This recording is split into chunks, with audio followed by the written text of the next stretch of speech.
Hey everyone, and welcome to another episode of Show Us Your Insides. I'm Joel. I'm Josh. And we are here on unsurrendered and unceded Wolastoqey territory.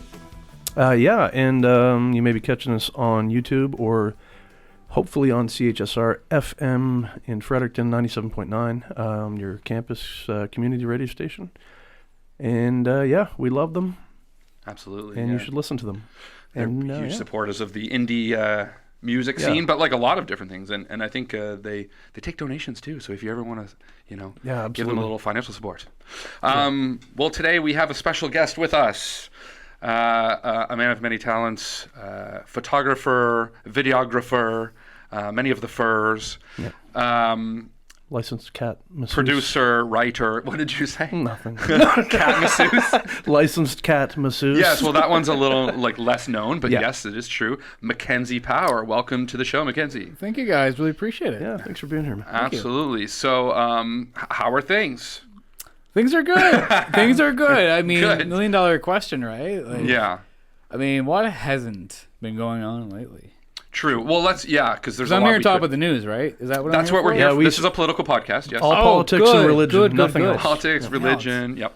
Because I think the person you want to have on to talk politics is a photographer who just shoots concerts. I think that's- those guys have the best knowledge. Exactly how Josh and I You have invited you on the show. The best perspective, usually. Yeah, truly. It's like they have a unique lens to see that.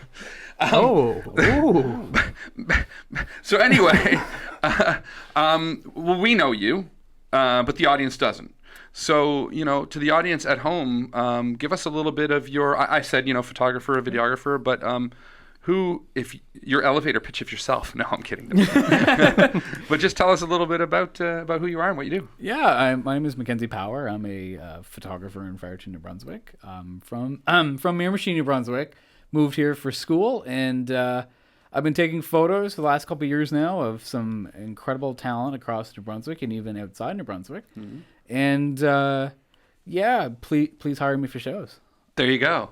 Yes. I'll put your business card on the screen, and I'll just flash that on there. I can't afford those. I'm a concert photographer in Fredericton, New Brunswick. There you go. No, we'll definitely share your info after for people to connect with you for sure. But so I mean, we don't want to be too cliche, but how did you get into that? Yeah, I mean, a lot of people probably assume I just went to a concert one day with the camera and that's how it happened, but that assumption would be exactly correct. I mean, I had a camera for a while and I went to the Cap for a show and just started taking some photos, editing them and throwing them at bands, and that's how it all started. I mean, I paid for a lot of tickets, got in and snapped away. Met some great people. So were you doing photography before concert photography? Or? No, honestly and truly. that's yeah, interesting. I mean, I've always had a camera growing up. Like I always had like little Kodak disposable cameras growing up, but I never really was encouraged to approach it as sort of like this could be a career. Like I'm from Miramichi. It's either I'm working at the fishery or I'm working at the mill. But like I mean, it was never like, oh, you could be a photographer. That'd be really cool. It's cool as a hobby, but like you can't make a living off that. And so I really just got into it because I just had a camera. I really wanted to do something with it, and I think the easiest way to go about it would be to approach music. I mean, when I was here for university, big Grid City magazine fan. Mm-hmm. Read it religiously all through university, but I never really approached music as sort of like, yeah, I should go to a show. I was like academics first, maybe art later, because I had to go to school. Man. Yeah, it was in the periphery a bit. More Yeah, so, I can't do art, so I got to go to school. Yeah. So I never really actually went to shows, but I read Grid City and was kind of like, man, it'd be so cool if I could just be in that world, and then I just never did until a couple years ago. I brought my camera down to a show, and next thing you know, I'm just nonstop shooting shows. Yeah, You're hooked. Right on. So, Grid City, you had kind of a passion for that. What was two questions? Partner questions. What was the thing that kept you from, other than like, I guess you kind of said school, but was there anything else that kept you from just going? And what eventually then made you go, I'm going to? I mean, like the first show I ever caught in Fredericton was it was Motherhood at Harvest 2015. It's a good first one. Yeah, Let me tell you.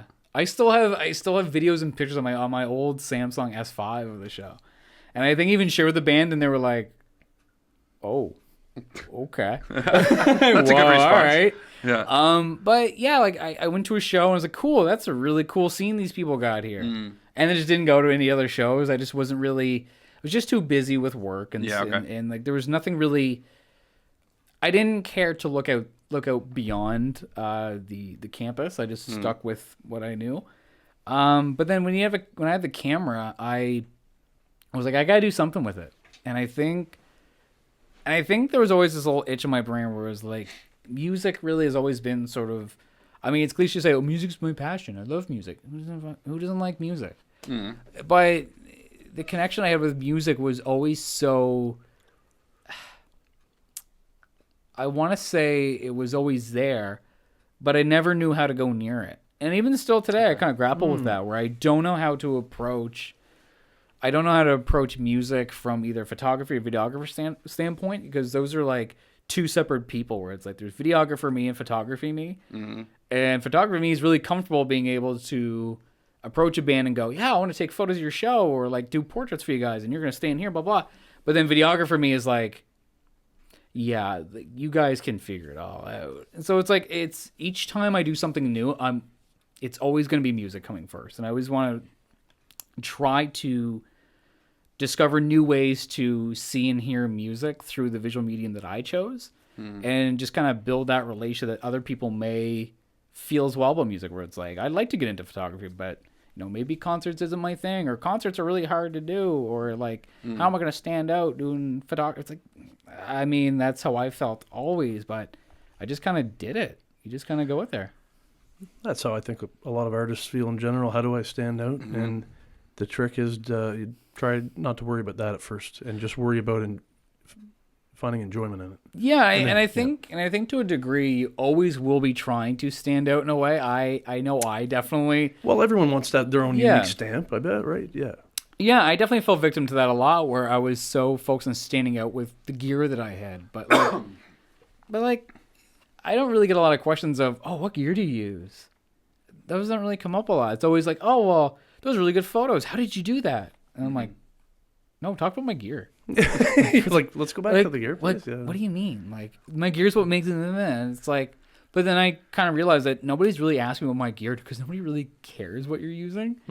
They just want to see the work. They want to see, like, the behavior of the photography. They want to see how it makes them feel. They're not looking at the photo and going, oh, it's definitely a 20 millimeter, man. That's so good. Like, no one cares about that. It's all about how you react to music and constantly challenging yourself. Like, especially for me, I'm trying to challenge myself daily to find new ways to kind of elevate my spot and like how I feel in the scene too, where it's like everything I do is almost like a selfish desire to help my friends like blow up. Like, everything I do. That's a good motive, though. Yeah, it is. And it's like everything I want to do is just be like, when you guys go big, well, can I come with you? But I think that attitude, if more people could adopt that attitude,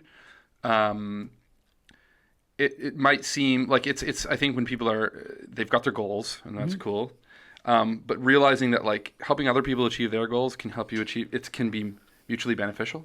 Yeah, and there's still a lot of this mentality with like photography and pop music as well, where it's like there's still this sort of like weird, like, you can still challenge yourself and look at people's art and go, wow, that's really cool. But the second you look at people's art and go, I hate them for making that, because like it's better than my stuff. It's like, oh, okay, the jealousy, yeah. It's like, that doesn't really get you anywhere. It doesn't really. It's not helping you at all by just constantly looking at someone's work and going, man, I'm just never going to get better, and they're going to keep getting better. It's like, well, on the flip side, they could be feeling the exact same way. Yeah. Unless they're outwardly being like awful to people, then like, sure, there's that. That's rare, I think, too. yeah, exactly. It's so rare, and that it's squeezed out so quick when that does happen. But yeah, I think I never really understood artists who just seek to make the most accessible medium the most gate-kept medium. It's right. Like, there's like billions of people in the world, and like, you think you can really successfully gatekeep art? No. Come on. Yeah, it is a strange, but it does happen. And I wonder sometimes if it's because artists, there's an insecurity with being an artist. Oh, and I think it comes from, whether it's the sensitivity, the desire to be heard, the desire to find a way to communicate well. But it's unfortunate. Like, so if someone then when they gain success, they're kind of like, I don't want anyone else to get it because I had to work so hard, and it was so. Yeah, you're just pulling the ladder up from. Yeah. You kind of get up on the platform and pull the ladder up, and then you're like, you see people down there going like, hey, like, can I have some advice? How to at least build a new ladder? And you're like, nah, the ladder's gone. Yeah, it's gone. There was never a ladder. There was never a ladder. I climbed. Yeah, exactly. I climbed the rocks. I was hopped. born here. Don't you remember? Exactly. I was here the whole time. Yeah. No, but that's for sure. I see that, and I think when you have maybe a photographer or a painter and say what they do is drastically different from what you do, and then people like that. Maybe it's like it feels like they don't like what you do. Well, people can like different things and different flavors, and there's room for everyone to succeed, I think. And photography is so rife with that because there's so many different styles of photography too. There's like, there's street photography, concert photography, portraits. There's like et cetera, and it's like. Myself, and like even inside that, there's people who do concert photography and they'll use like low shutter stuff and make it very wavy and blurry and stuff. Or there's people who will use like very intense flash and they'll just be like right in your face and stuff like that. I myself could never do that. I'm just way too anxious to even want to put a flash on someone's face going that blind people. Yeah. For the art. Yeah. But I can't lie and say I don't find that so cool. Yeah. Like, I can look at their art and go, that is so friggin' cool. I'm not going to do it. But that is so friggin' cool. Because, like, there's still... If the artist is nice and the work is great, like, why not openly praise it? Why... I don't know. I never... Like, why keep that inside? Why not just be like, hey, amazing work, man. Like, that's so good. Like, you'll never see me doing it or, like, going, oh, I really want to be that, but I can't. And it's like... Just praise it. Yeah. Praise it and move on and make some connections, make some friends, and just learn from each other. It's the only real way you can learn and challenge is by looking at other people and just going, how are they doing this? This is really cool. But look at it from a perspective of how are they doing this and not just like, I hate that they're doing this. Yeah, I don't think that's going to get anyone anywhere, and doesn't really get anyone anywhere. No, not slightest. How did they find their original thing? Maybe is a better, more productive question you could ask, right? Like, and like Joel's saying, luckily they're willing to give advice. So it sounds like you are somebody that would love to just talk shop and give advice to up and coming people. Oh, nonstop. Yeah, which is amazing, and that's. I could go on for days. Yeah, like we did that last time. Yeah. I know. Yeah, well, that's. I think. I wanted to ask you a little bit about like from Miramichi. Have you lived after Miramichi anywhere else? Nope, I went from Miramichi to Fredericton. Okay. Because you talked about the scene in Fredericton. For those that might be listening that aren't from here, like, what do you think? Is there anything in Fredericton that, I think every scene kind of has its own. They're like the scene is like people, right? Every person has their own kind of unique attributes. But talk a little bit about the Fredericton scene, like some of it's unique. Not that it's like Fredericton scene versus this scene versus that scene. Yeah, I was gonna say this isn't TMZ. Like I'm not here to. Right? I'm not doing puff pieces. Put down other. Yeah, we're doing hit pieces now, Joel. Is this where? Is this what CHSR journalism we is need now? that clip. You need that clip at 30 seconds. We do. We're being paid for that. Yeah. But like, what like, from an outsider's perspective on kind of some of the special things about the scene here, like what makes it feel kind of like, man, this is really cool. Because you're like, the thing is, I guess I'll give a little more context for someone who, wants to go out and put your hard work into the hours of being there, taking photos, representing it, which you do a great job of.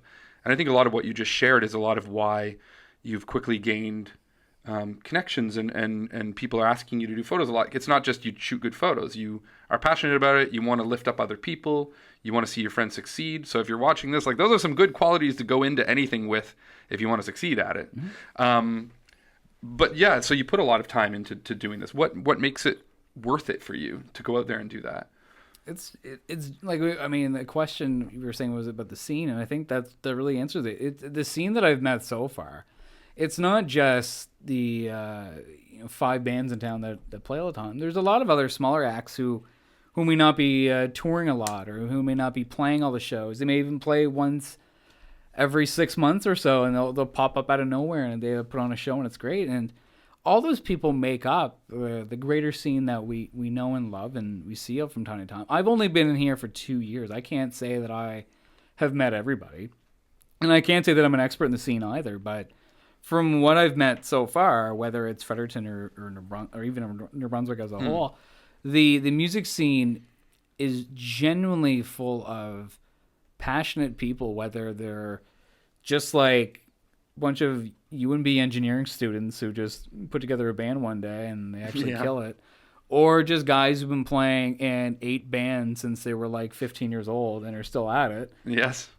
I'm sorry, but That's those guys. Spectrum right there. So sorry, but those guys are the scene too, and like everyone's Absolutely. part of it. And bingo. Yeah. The people that I've met so far, just make it all worthwhile. Like I find I'm slowing down now photography, because now it's like, well, it's maybe I want to explore a new medium and do some other stuff. But like, I still don't look at myself as like lead photography and like saying, well, everybody, it's been fun knowing all you. I'm gonna leave now. So long, and thank you for all the fish. But the people that I've met so far just genuinely make it worth it. Whether you're in film or music, or you're a painter or a poet, it's like there's so many people out there who just would be like, who would just work well together. And I'm so glad that I get to meet all these people and hear their experiences and hear their stories about how they got involved with art. And that's what just makes it worth it, is just getting to know people, like, as opposed to like, you need to leave your clique once in a while and just meet new people. It's scary. Sucks. I don't even like meeting new people half the time. Yeah, fair. But it's good. There's nothing wrong with going out and just catching a random show and just meeting people and seeing what they're all up to. And that's great, man. You'll probably make a new friend, and I guarantee you, especially a band that isn't getting as much notice, they're gonna totally appreciate that. Especially someone like you takes a few pictures like that. Means the world to a lot of people, right? And no, I'm just kidding. No, but for real though, you know what I mean? Like, you're a young band maybe, and like, you don't have the money to, like, show who does? Like, honestly, truly, right? Like, who has money for like anything, doing up posters or doing up T-shirts or doing up, or hiring a photographer or getting a video guy? It's always you get your buddy to do it. And I think that ties back into what we were talking about, like with gear and stuff. It's like everyone thinks it's so it is, but everyone assumes that you have to do the most expensive thing to get the most attention. Like, I gotta get the best gear. I gotta get these cool T-shirts. I gotta get all this stuff. It's like, just get your buddies together and just whip up the most dumbest thing ever, and just have fun with it. Yeah. Like, meet people. The more you go out and meet people, you'll find that maybe you have the same common idea. And like, some person may go, I've been having this idea for a long time. And you go, I've had that idea for a long time. And you just pull that resource together collaboratively, and then you build it from there. I'm not going to sit here and say all my gear is like, cheap, but I mean, I've gradually realized that having the best, most expensive thing isn't the be all end all. At the end of the day. It's the things that you've acquired from just like sharing with others.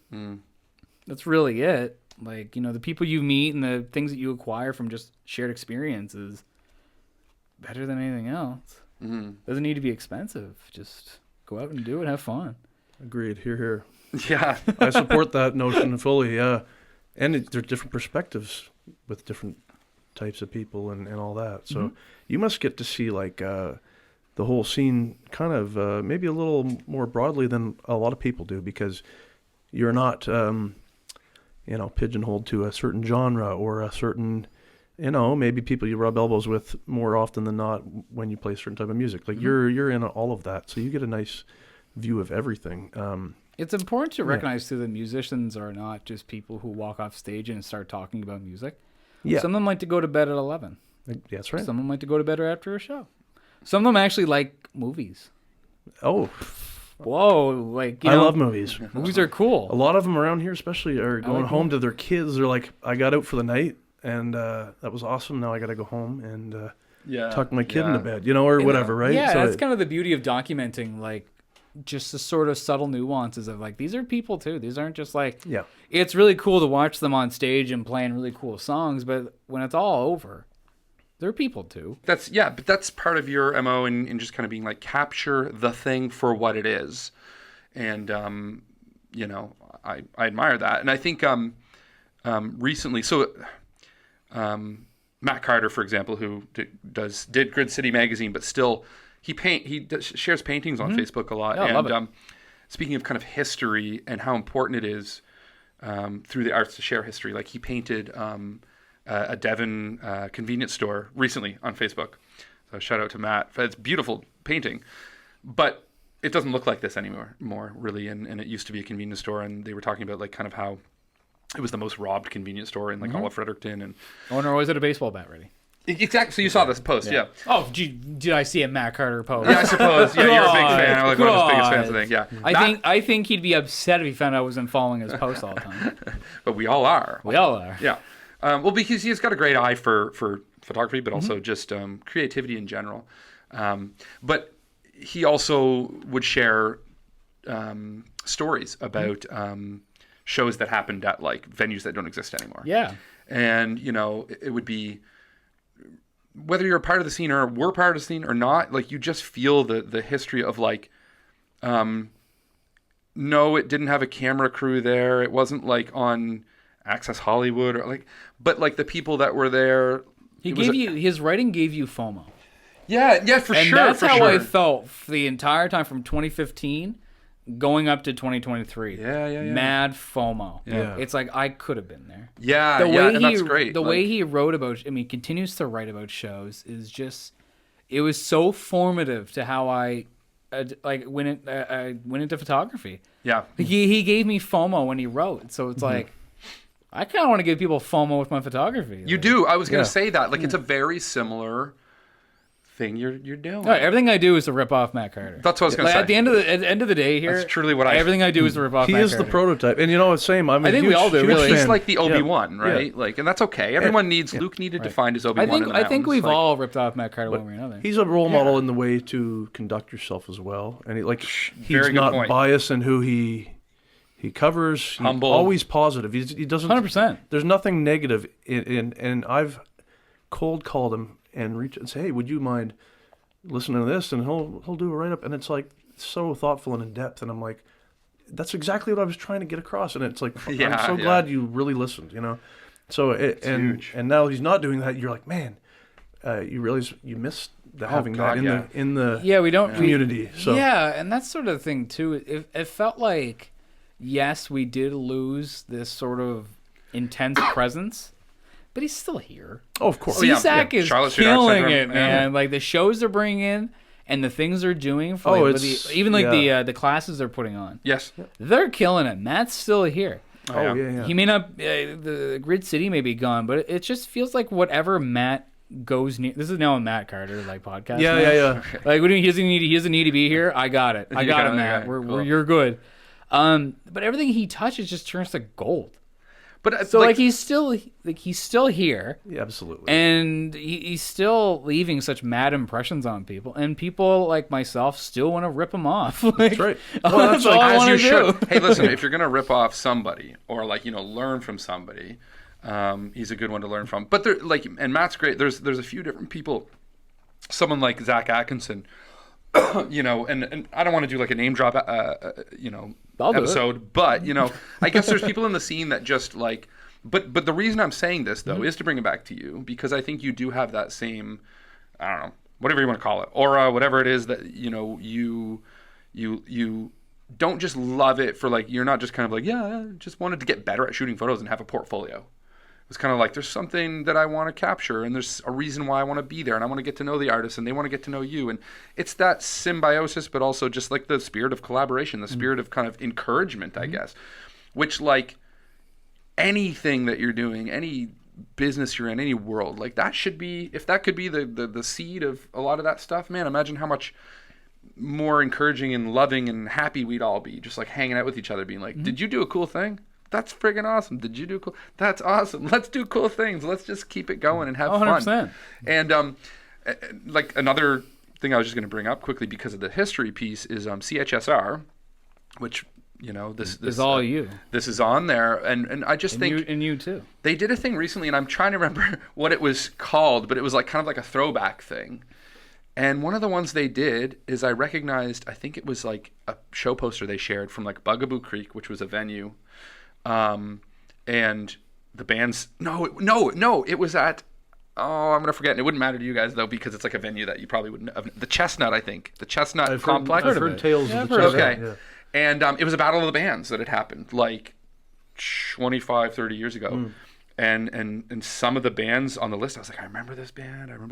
So your point about the set list and how like it doesn't seem like it has value when you're like that's a 2 weeks ago show. But when it's like 10, 20, 30 years, it becomes a time capsule. Mm-hmm. And suddenly, like, you've got a really valuable thing because people want to remember not just bands, but venues, but, patrons, music listeners, whatever, artists in the community, like, oh, that was a time when, like, that was happening. And that was a tangent. No, that's a good way to keep people humble, too, because, like, this band that you never heard of, they just dug up, they were like the cream of the crop at one point, so... Stay humble because you might be coming up on Where Are They Now local edition, right? Certainly that. But then there was also, I think, even in that, one of the cool things, and every once in a while this will happen, like I'll see someone on Facebook like Matt or somebody share a show photo or something from a show like a long time ago, and you see a young, Greg Weber or like, Zach Atkins, or like some of the people that are in the scene now that are like staples of the scene. But then they were just young dudes being like, this is cool. Like, I want to be involved in this. And now it's like a lifelong thing for them that they're just committed to. Mm-hmm. And of course, there's many reasons for that. But history, baby. Gotta love it. Yeah. You're making history. I'm making history. You're making history. I want to bring it back to Mckenzie Power, the man with the power. Oh, I'm making history. But like your those. Well, it shouldn't be. I'm glad it's you. Because, you're not, like, taking photos up people's noses and whatnot. You make people look good. I try to, yeah. I definitely try to. But also it's real. I try. Well, I hope. I don't use AI for my photos. So I hope it's real. They're all AI. I thought they were all AI. They're all AI. It's all AI. It's all AI. It is. How did we know? I don't know, man. So... Speaking of photos, I was about to say the same thing. Yeah, okay. I wasn't. I kind of like this history talk. I was kind of having fun with that. I don't want to talk about me anymore. Well, that's the thing. Stop about Matt Carter. I don't want to talk about me anymore. We need to. This is the Matt Carter cast. Yeah, dude. Like, you know, it'd be great though. You and Mark Carter. Mark Carter. You and Mark McGuire. But you and Matt Carter together. As a skateboarding fan, I watched. There's the Tony Hawk podcast that he has with. I forget his name. It's called Wolf and Hawk. And anyway, there's this Andy Anderson guy who's super passionate about skateboard. Here, this is what this is like. Right. His name's Andy Anderson. He's a Canadian kid, and he's really passionate about the history of skateboarding. And he just loves skateboarding, and he loves like the connections. And he's like you. And then there's a guy named Rodney Mullen. I don't know if you guys have ever heard of him. Rodney Mullen is my hands down favorite skateboarder. Okay, cool. Yeah. Okay, so there's a connection there. But yeah, so he's also a guy who is never just about skateboarding. It's about the philosophy of the sport. It's about like the connection, and that's Matt Carter. Like you guys are like, it's like Andy Anderson and Matt Carter. So yeah, we need to have you both on a podcast together because I bet you'd vibe so well. It'd be like, I love what you do, and he'd be like, I love what you do. It'd be great. Speaking of, you're doing it for the right reasons, and in the community sense is what. That's right. That's exactly. And in the moment, like it seems like you understand that this is all fleeting, and that's what we all have is that moment together. Whether we're famous or not, that's history for us, right? Heck. And yeah. Well put. Yeah. I love that. Yeah. Well, that's good. You summarized so well all of my ramblings that just went nowhere. No. I know what you got. Yeah, that's what it is. Yeah, like that's what talking's about. We're figuring it out what we like about it. And yeah. This is a moment for us. Yeah. These cameras haven't been running, by the way. No.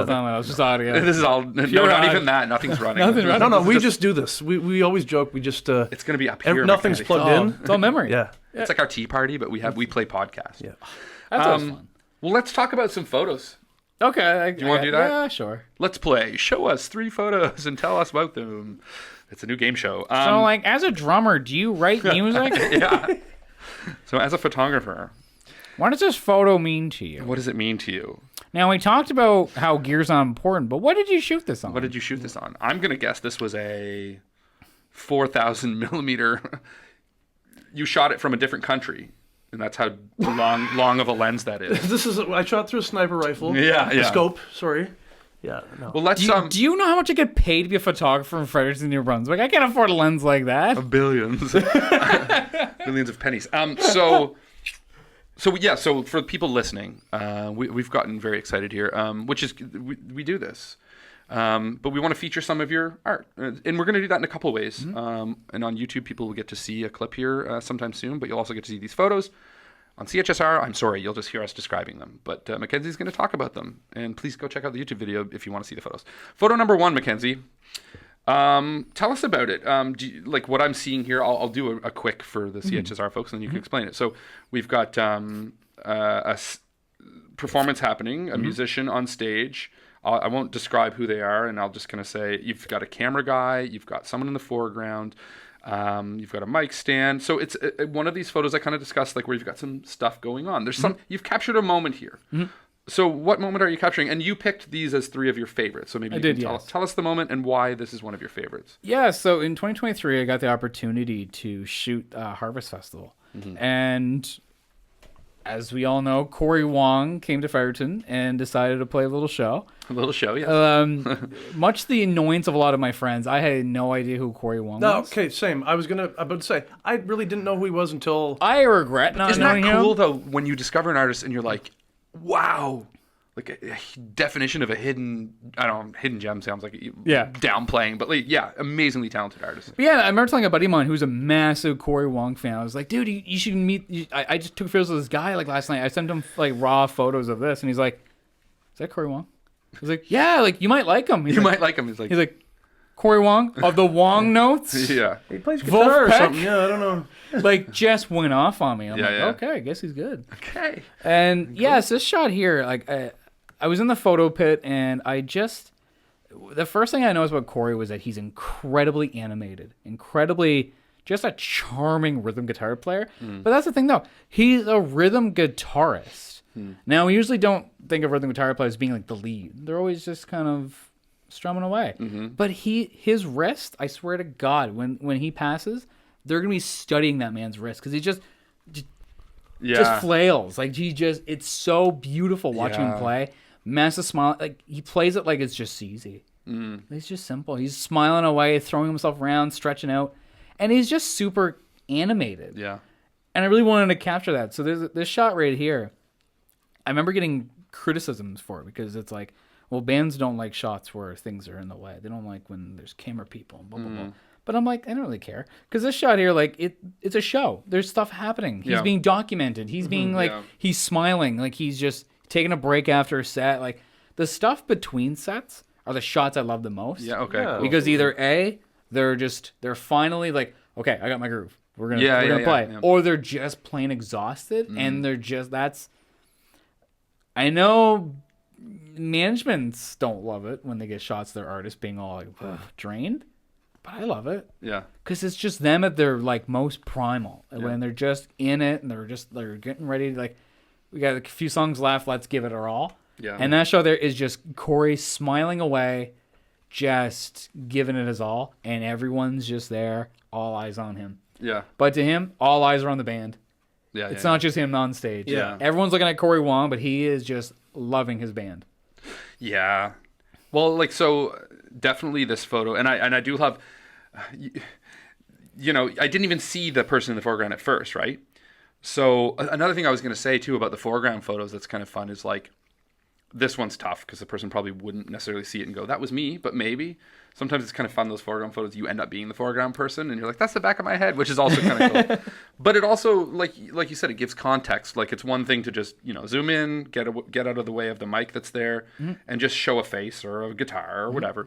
But you see the action of what's happening here. He's kind of adjusting his in-ear, it looks like.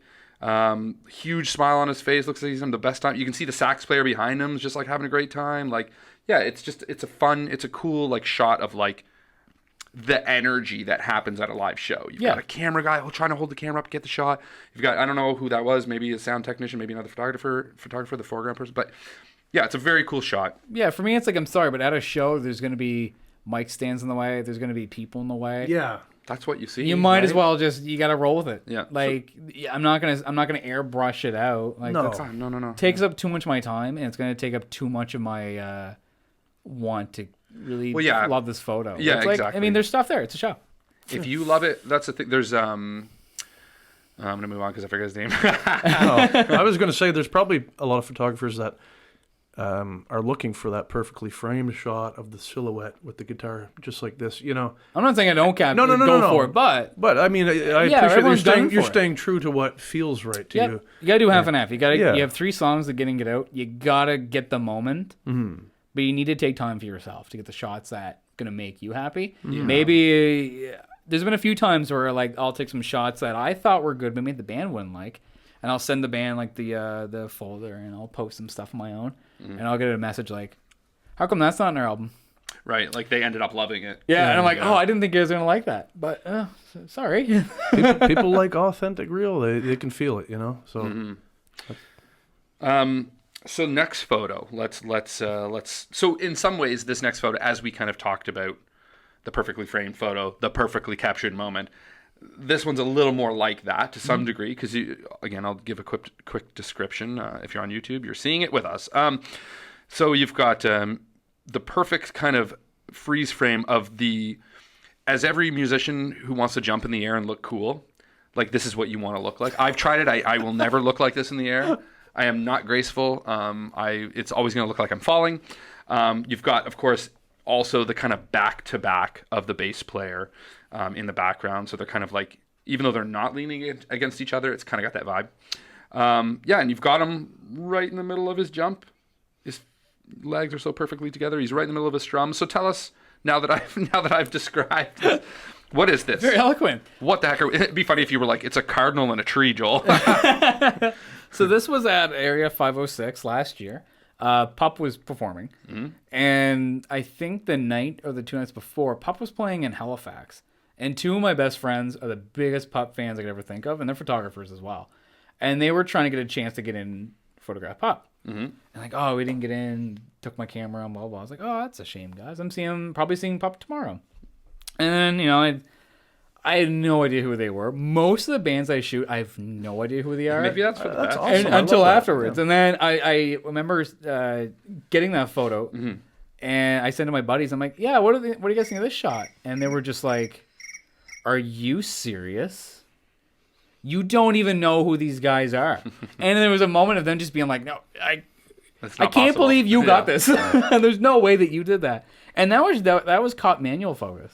Right on. That's that's crisp, right? So you and that was shocking. I was very shocked that I got that. With I think it was I hate to ask what your gear was. Yeah, I'm gonna tell you. Gear's not really that important, but I shot that with a 28 millimeter. Was it 28? I think it was 28. Yeah. Yeah, 28. Vivitar 28 millimeter. It's a great shot. .com. There was something else I was going to say, but I completely. But 506. I got lost in the photo. Well, 506 was a beautiful experience. It was like one of those. It was one of those. Like I was only there for one day. I was there with to shoot with the Hypochondriacs, and I was given a pass to shoot the entire day. I thought like, I'm just going to be shooting them, and then I'll just buy a ticket.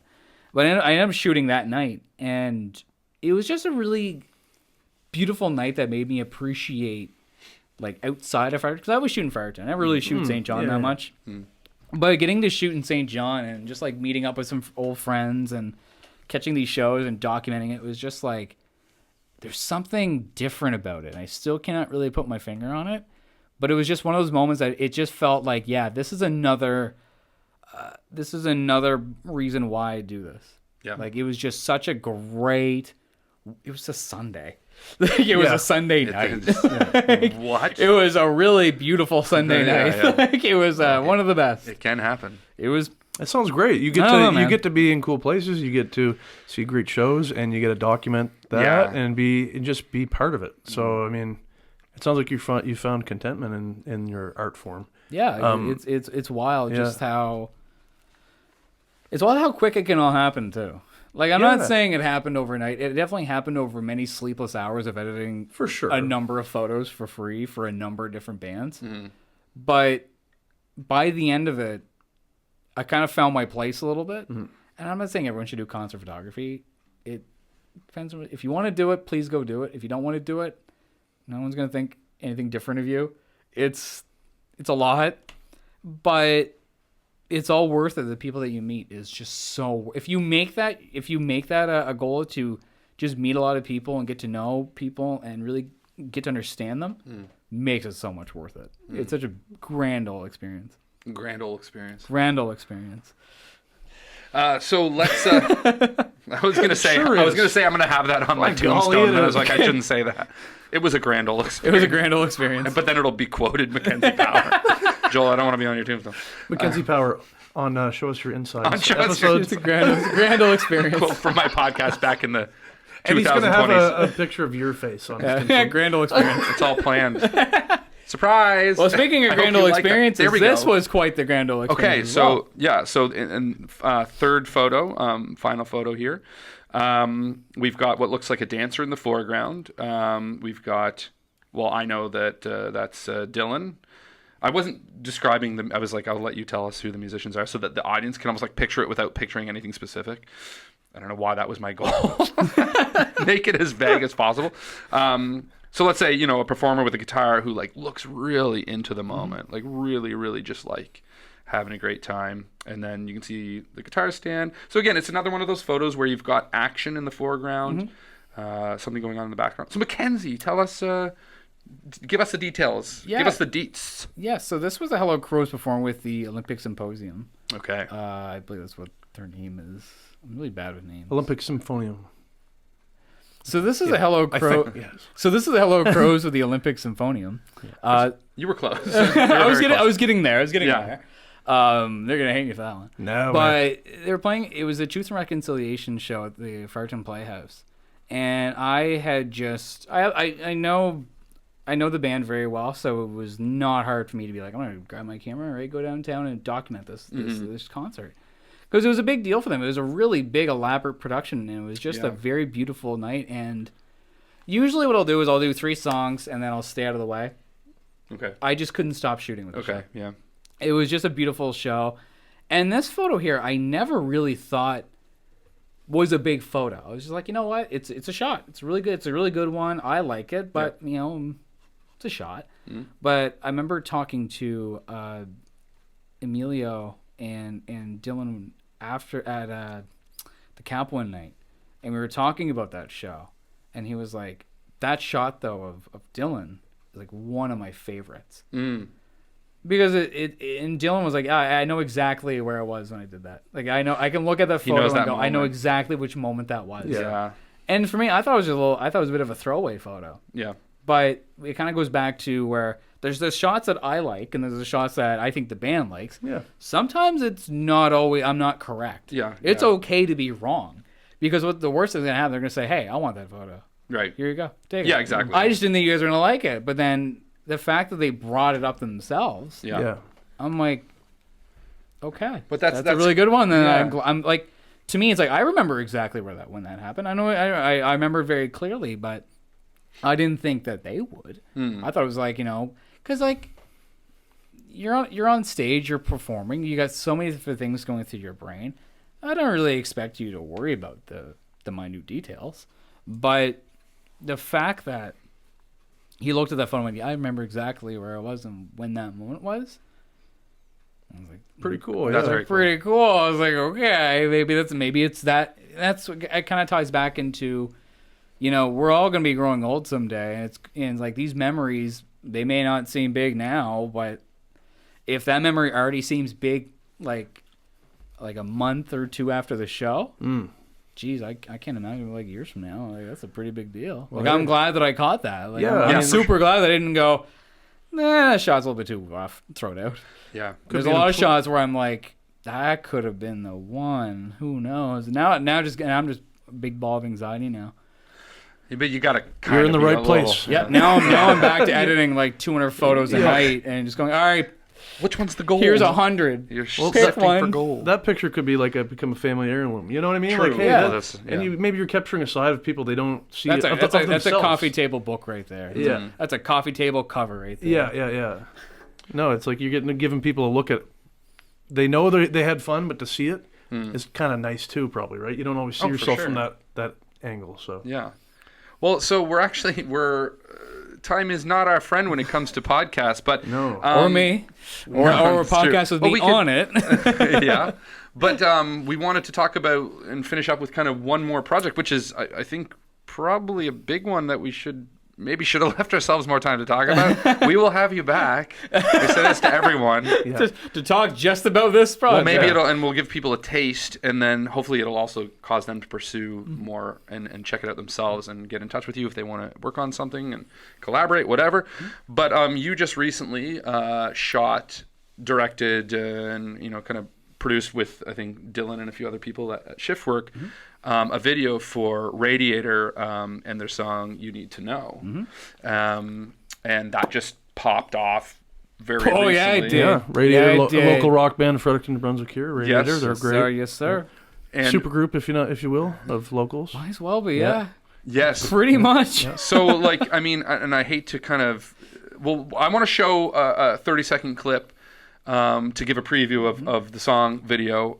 If you're on CHSR, you're going to hear a 30-second preview of the song from the band Radiator. So please go. Is that song out yet? Oh, it's all out. Okay, so you can go find the EP's out and everything. Amazing. So you can go check that out. Please do that if you like what you hear, which you will. And if you're on YouTube, please enjoy this 30-second clip of a recently dropped video by Mckenzie Power by the band Radiator. You Need to Know. Let's check it out right now.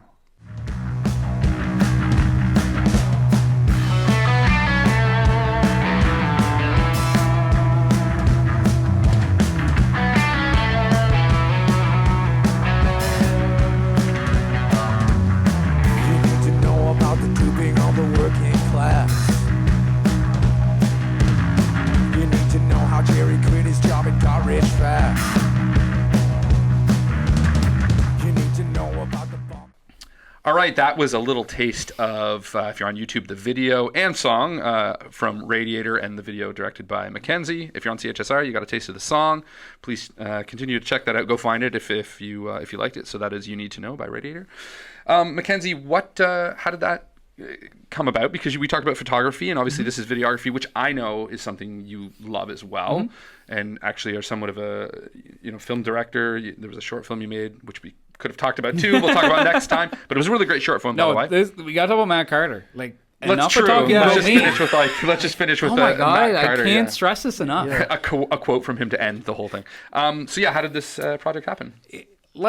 It's weird. Most stories, this one's actually the shortest. Okay. So unlike most stories, I guess. But yeah, what happened was that I've been going to a bit of Radiator's rehearsals kind of, because I know Paul, I know Stefan, I know Emilio. I know Graham quite a bit. Met Graham last year at the CHSR benefit show. That guy, we played that night too. Yeah, you played. I know you played that night. That's the first time I met him as well. Yeah, and he knew of me, which I just oh, geez, thank you. But we just kind of talked here and there throughout time, and then we were outside the studio one day, and he said to me, "How would you have you ever done video before?" I said, "Not really. I don't really know." He's like, "Well, how'd you feel about doing shoot some rehearsal stuff?" I'm like, I could try. I was really hesitant about it. I know when photography, I have full control. It's easy to do. But with videos, I do need full control. If I'm going to do video, I really want to have a very controlled environment to do it. Yeah. And I was like, well, maybe it's going to be a simple thing. I'll just bring a little camcorder in. Maybe they want some DIY looking thing, just camcorder it. But then Graham started talking about backdrops. And setting up a studio and stage layouts and blah, blah, blah, blah, blah. And I'm like, this is becoming a whole thing. And I'm like, is this a whole thing? And he's like, oh, yeah, I think we want to do that. He's like, yeah, I want to do that. I'm like, well, I'm going to do it right. And so through the people I've met who I just love dearly, they're mentioned as a special thanks in the video as well. But I procured a bunch of gear. I know gear's not important, but I was like, No, we gotta bring the big guns out for radiator. Getting the most expensive gear is not important. Getting the biggest. Having a nice variety of weird stuff is great. Exactly, because like when I want to do video, I want to make sure it's done right because I've never done it before, so I don't know what doing it right looks like, but I have an idea what it's done look right. And so when we shot the video, I brought in big 4 stand lights. I was using old vintage Canon FD lenses. I was constantly bothering Alex Wiedinghoff for advice. Shout out Alex. Shout out Alex. And, I was constantly hammering John with, like, how do I use these lenses? And Shout out John. All these amazing, like, filmmaker people. And then I was just constantly barraging Jillian Ackerman with, like, Shout out John. With draft. Like, I'd be doing, I couldn't help it. I'm sorry. I would do, like, 4 or 5 drafts. I would do, like, 4 or 5 drafts of the same song, a week. Yeah. Just be like, I got to cut that out. Can you watch this? But then I'll delete it. So by the time Jillian gets to watch it, it's like, oh, file not found. You've already moved on. So I've already moved on to the next draft. Yeah. And she just couldn't keep... And by the end of it, I'm actually quite glad that she said it was good. She was like, this is really good. It is good. I'm like, you know what? Great. I'm happy to hear that from you because I don't even know which draft you watched. I'm glad that you watched the final at least. Yeah. But yeah, like that was one of the funnest experiences of just like taking this and like the band gave me ideas and I gave them ideas and it just so happened that it all meshed. Like my idea was like I would like to shoot this as if it was shot on like Super 16. Mm-hmm. Mm-hmm. So like I shot it at I brought these stand lights in. I shot it at about 500, 800 ISO, mm-hmm. just as if it was being shot on film, and then graded it with the help of Alex to look that way. I really did want it to look like just super punchy Kodak Super 16. Kodak Vision 3 500 tungsten. Just the band had no idea what I was talking about. Yeah, of course. They had no clue. Just like me right now, like, oh. That's exactly what I was like. So when my favorite tungsten. When I brought the footage in, when the band and I all watched the footage together, I was pitching them the idea. Like, here's how I'm going to grade it. I'm going to do it, blah blah blah. They were like, we trust you. Yeah. You go ahead and do that. I got a cheese grater. Which is the beautiful universal way of saying I have no idea what you're talking about, but I don't want to say that.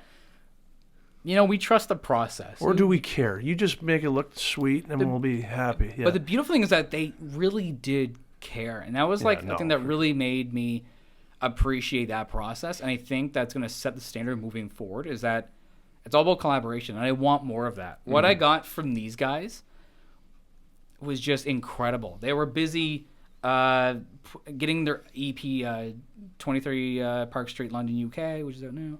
They were getting the EP together, and they were getting shows together. And then Graham was working on the graphics that we see in the video, doing all that while still entertaining my barrage of texts of like, "Is this good? Is this good? Is this good? What about this draft? Do you like this draft?" There was no "please go away" or "you know what, give us the footage." It's been good work. That's the fun part, the back and forth, and they were probably excited that you were excited about it too. So,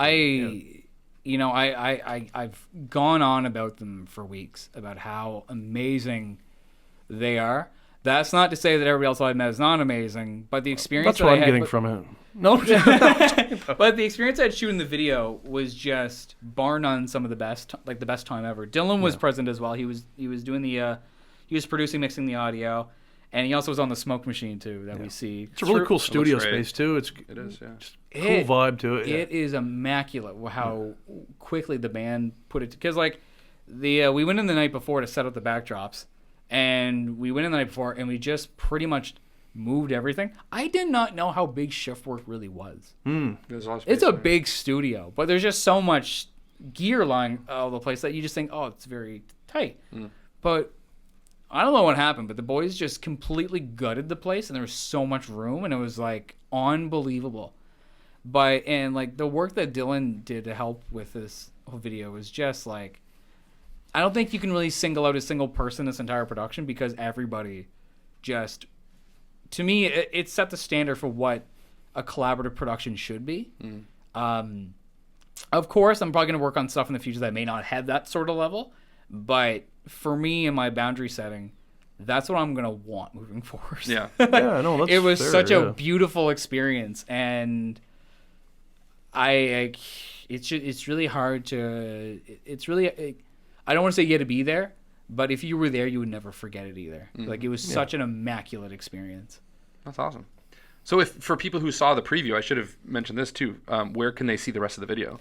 Yeah, so like you can either, if you're following me or you're following Radiator at Radiator Loves You, or it's on YouTube as well. Okay. You just put. I'll link to that in the.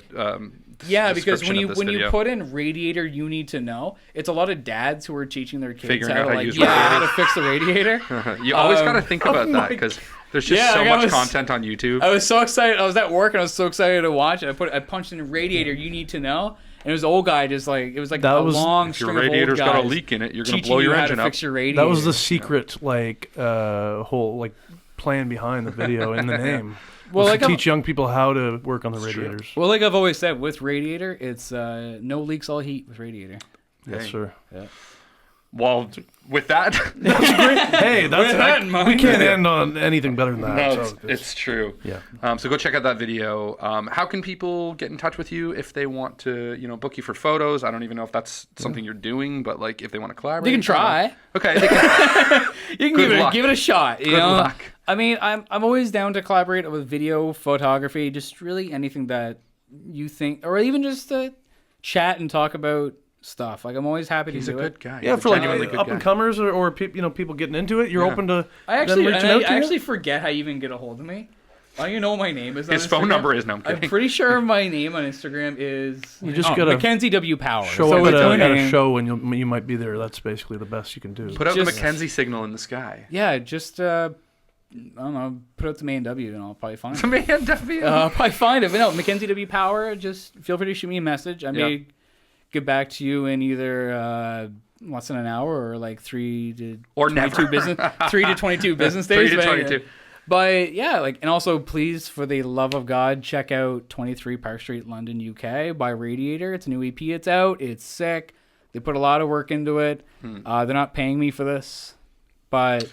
Please also go to their show Friday. Wow. Okay, and you're calling them out on this podcast. Like I will always call out Radiator. They know I will. Good. But they're doing a show Friday for the EP release of the Cap. It's gonna be a great friggin' time. They got just amazing string of people backing them up too. Yeah.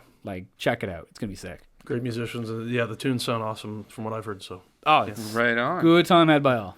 Well, Mckenzie, it's been a pleasure. Thank you. Thank you for being here with us and sharing your art. Thank you. Yes, sir. Thank you so much. Okay. All right. Well, and if you are looking and you're on YouTube, you can check out some of Mckenzie's. I will have some links down there. I don't know. Not there. Not there. Okay. Up. Wherever they are. In the bottom part of the screen. It's your job to look for them. It's an Easter egg. They're hiding. There. Go find them. All right. Well, this has made it worse. This is so bad. This has been another episode of Show Us Your Insides. I'm Joel. I'm Joshua. And that's Mckenzie. That's me, Mckenzie. And those are the links. We'll see you on the next one.